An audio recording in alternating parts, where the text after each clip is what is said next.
Ассаламу алейкум. Добрый вечер. Сегодня на протяжении всего дня наши друзья и коллеги отправляли нам ссылку на видео. Это очередное провокационное выступление товарища, который ранее прогремел своими оголтелыми, обобщающими выпадами в адрес чеченцев, на аудиозаписях. И мы просмотрели это видео, сейчас готовы дать наш комментарий.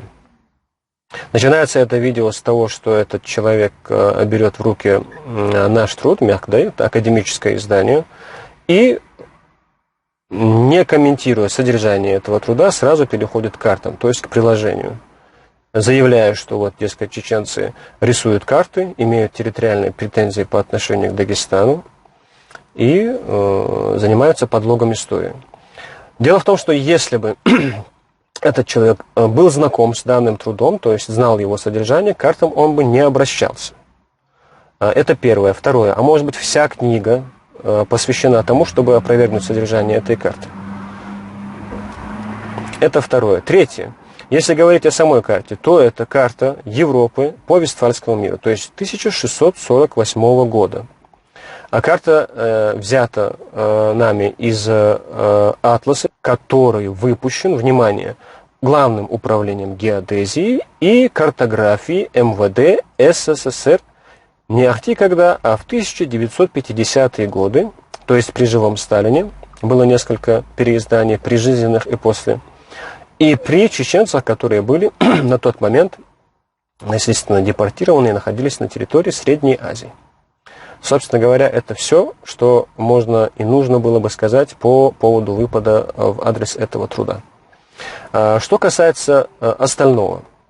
Значит, прежде всего, касательно обвинений чеченцев в ультранационализме, в национализме. Здесь нужно обратиться к истории вопроса, когда вот эти первые записи этого товарища всплывают. А предыстория этого вопроса начинается несколькими днями ранее, когда в Дагестане снова возобновилась тема Ауховского района. Дело в том, что мы были свидетелем происходящего. Дело в том, что был поднят вопрос о передаче ветеранам СВО более 1000 участков под населенный пункт. Соответственно, естественно, вопрос юридического статуса Ауховского района до сих пор не решен. То есть это то, что заявили чеченцы-ауховцы. То есть вопрос до сих пор не решенный. Огромное количество финансов по проектам по решению этого вопроса было выделено и в рамках закона о реабилитации репрессированных народов, и уже много-много после этого было сделано, сказано. То есть сама идея выделения участков для ветеранов СВО – это прекрасная идея, но паршивое исполнение. Опять обращаются как к козлу отпущения к чеченскому ауху. Опять же, я повторяю, что это провокационный характер носит, безусловно. То есть реакция чеченцев, которые говорят, вопрос с юридического статуса ауха не определен, не трогайте земли ауха, расценивается как национализм. То есть если человек говорит «моё не трогайте», он националист.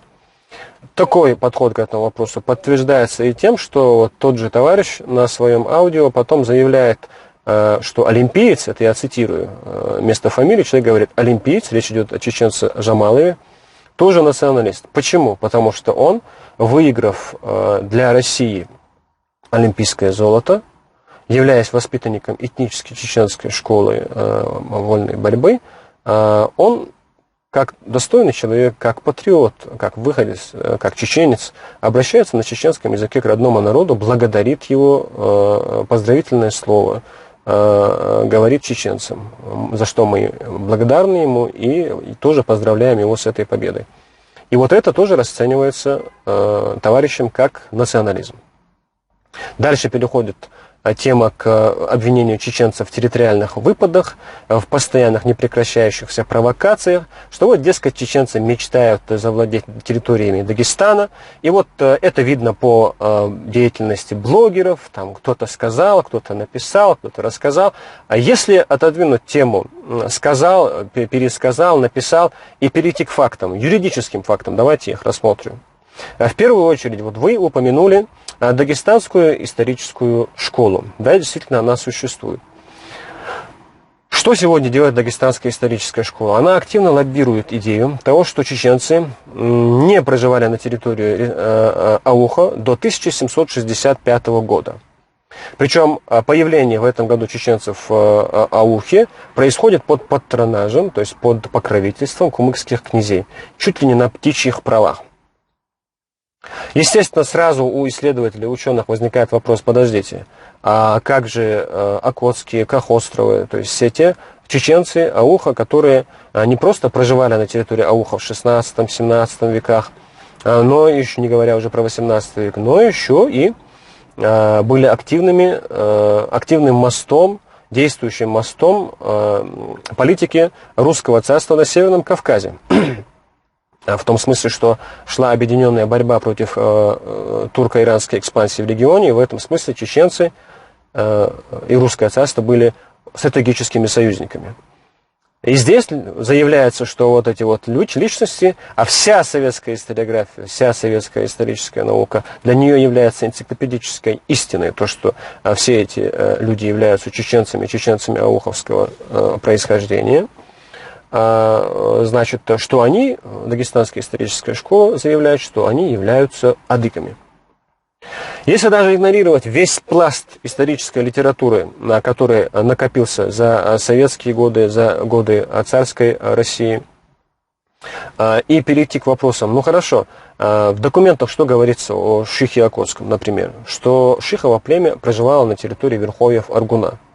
Самое верховье Аргуна на соприкосновении Республики Современной Чеченской Республики и Грузии. То есть это Малхиста, это Хивсуретия, Муцо и другие соседние общества. Спрашивается, что делали адыги в верховьях Аргуна.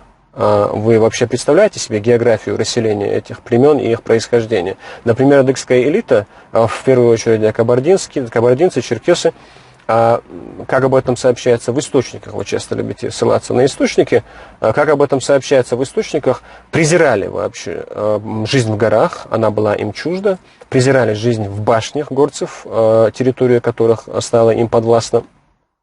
И на фоне вот информации о происхождении Шиха Окотского с верховья Аргуна это абсолютно провокативно звучит. То есть речь о чем идет? Речь идет о подлоге историческом для того, чтобы придать легитимность тому, что производится на территории бывшего Ауховского района. Далее утверждается, что Ауховский район никогда не существовал. Это все Дагестанская историческая школа. Это именитые, известные личности, ученые, доктора, кандидаты, профессоры. Утверждается, что никогда до 1943 года Ауховского района не существовало. Что вот, дескать, вот он 1 год просуществовал, и все, его упразднили. И при этом эти люди прекрасно знают, что Ауховское наибство в составе Нагорного округа Терской области существовало, что Аух как наибство существовал в составе имамата. То есть юридически эта административная единица, она существует задолго, за десятки, за сотни лет до того. То есть этот факт, он тоже игнорируется целенаправленно, потому что эта информация прекрасно всем известна. Дальше идут эти товарищи. Они пересматривают, опять же, наследие советской науки, советского периода, литература, которая была разработана в это время, и пытаются придать этнический окрас разновидности погребений. Речь идет о каменных ящиках.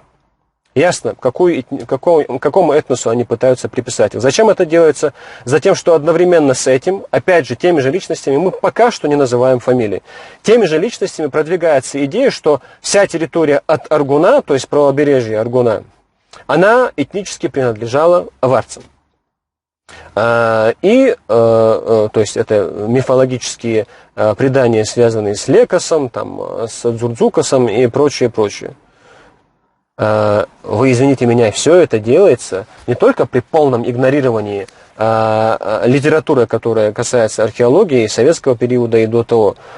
Это еще и делается при абсолютном игнорировании, как будто этих отраслей науки не существует. Антропологии, палео, ДНК исследованию. То есть они более авторитетны и более конкретны, потому что они являются как бы частью археологии, но археология, именно погребальная культура, она не может показать нам этническую свою принадлежность, но антропология и палео-ДНК-тесты показывают это безусловно однозначно.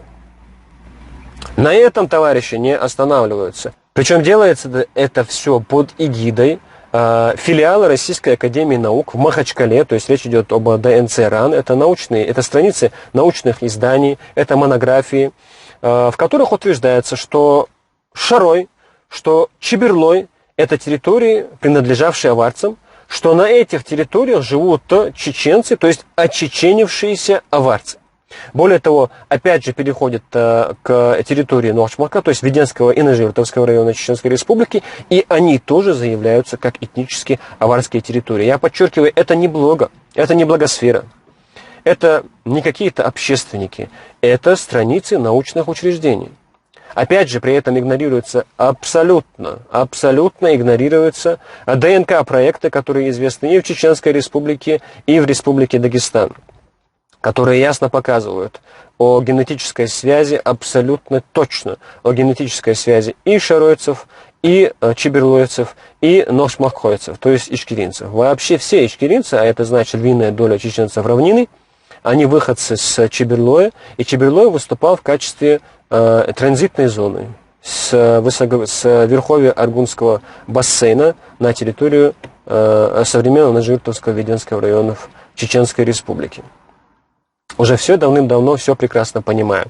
Провокации бесконечно производятся именно со стороны вот этой клики, которую представляет человек, о котором сегодня речь идет, видео которого мы сегодня комментируем. Еще один пример связан с чеченским владением, которым управляли Турловы. Только из-за того, что Турловы были выходцами с Милордойского общества, с Гумбета, а происхождение их это еще следует рассмотреть, потому что ДНК-тесты не показывают их связи с этническими аварцами. Так вот, только из-за их происхождения с территории Гумбета, который сегодня относится к Республике Дагестан, делаются самые громкие, самые масштабные заявления о том, что чеченское владение на самом деле было аварским государством. Только из-за того, что управляли им выходцы с территории современной Республики Дагестан. То есть получается по этой логике, что при Сталине Советский Союз был осетинским государством, при Андропове он был еврейским государством. Если Камала Харрис сейчас победит на выборах в США, Соединенные Штаты станут индийским государством. Вот логика этих товарищей. Давайте перейдем теперь к юридическим фактам. Вот это все можно перечислять очень долго. Вот вы заявляете, что чеченцы имеют территориальные претензии. Давайте посмотрим. Не будем рассматривать 19 век, не будем рассматривать даже 20 век. Чисто то, что происходит в 21 веке, 2000-е годы. Последний прецедент, давайте рассмотрим. Это инцидент, который связан с пригородом Кизляра. Территория Шлаковского района Чеченской Республики. По ней была проведена дорога, которая обслуживает ведомство Республики Дагестан. Поскольку эта дорога была проведена по чеченской территории, там был поставлен трафарет, который указывает на то, что это территория Шлаковского района Чеченской Республики. И вот что происходит дальше. Товарищи из Республики Дагестан появляются там и начинают войну с трафаретом. Все это продолжается до тех пор, пока там не появляются представители чеченских властей и доходчиво не разъясняют о том, что то, чем занимаются эти люди, это административка, потому что это территория Чеченской Республики. И после этого начинается что? Людям достаточно 2 метра на 1 метр. Если людям достаточно 2 метра на 1 метр, то этот принцип должен быть применен по отношению к Ауховскому району, прежде всего. Вот один прецедент. Если говорить, что происходило чуть раньше, 2006-2007 год, что происходит? Один из территориальных органов, расположенных на территории Дагестана, в Махачкале находилась штаб-квартира, это филиал СКВО, Северокавказского военного округа. Каким-то интересным образом добивается того, что территория чеченского сельского поселения Хиндой, то есть это 2200 гектаров, были переданы в распоряжение военных. Непосредственно речь идет об дагестанцах, поскольку там то ли Ботлихская, то ли Буйнакская база, в документах об этом говорится. Им под полигон были переданы территории Хиндоя, и не только Хиндоя, но еще и Борзоя, это Шатойский район. Шатой здесь тоже не просто так фигурирует. Когда этот вопрос скрылся, а скрылся он каким образом? Когда чеченцы стали ездить, это заповедная территория, это древнейшая территория, там неолитические памятники были обнаружены археологами, там заповедная зона, это Аргунский историко-архитектурный заповедник, это многочисленные чеченские архитектурные памятники. И вот когда чеченцы стали приезжать в верховье Чеберлоя, шлагбаум, знаете, где поставили? Еще не доезжая до казино Ама, поставили шлагбаум. То есть территория Хиндуя как бы была передана под распоряжение полигона, связанного с дагестанскими военными, а территория вокруг нее была огорожена на значительном радиусе километража, потому что если это полигон, то будут летать снаряды, танковые снаряды, пули и так далее. Значит, должна быть зона безопасности. И под эту зону безопасности фактически пошел весь верхний Чеберлой. И все бы ничего, если бы потом еще и не выяснилось, что коммерческие организации на территории Республики Дагестан ждали того момента, когда юридически оформится передача этих земель якобы военным, чтобы они передали эти территории под субаренду для обслуживания гражданских интересов выходцев Республики Дагестан. Чеченцы делали вам такое?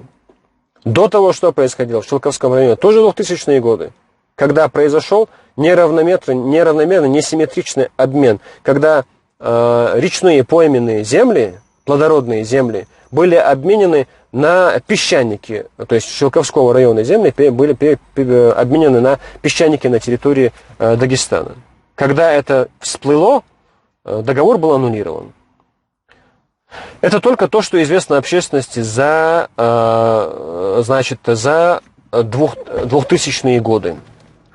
Таких примеров их огромная масса. И у нас получается юридически, вот, если посмотреть, что у нас по факту, и что у нас вот на уровне «он сказал», это блог, вот представляете себе, какая разница? Здесь административные, здесь государственные учреждения, органы, связанные с Республикой Дагестан. А здесь блогеры, там какие-то комментарии и прочее. То есть прекрасно понятно, что на воре и шапка горит, и вор первым кричит «держи вора». И вот после всех этих заявлений, после этих оголтелых обвинений в адрес чеченцев дальше этот товарищ переходит к властям, к военизированным структурам Чеченской Республики, обвиняет их в аффилированности с американским ФРС, обвиняет их в коллаборационизме, называет их пятой колонной, и после этого, обратите внимание, переходит к чеченским ученым, и представьте себе, начинает рассматривать чеченцев как хороших и плохих. То есть чеченцы, которые реагируют на вот эту грязь, на этот информационный шторм, которому мы подвергнуты в последнее время, если мы на это реагируем, то тот, кто на это реагирует, это плохой историк.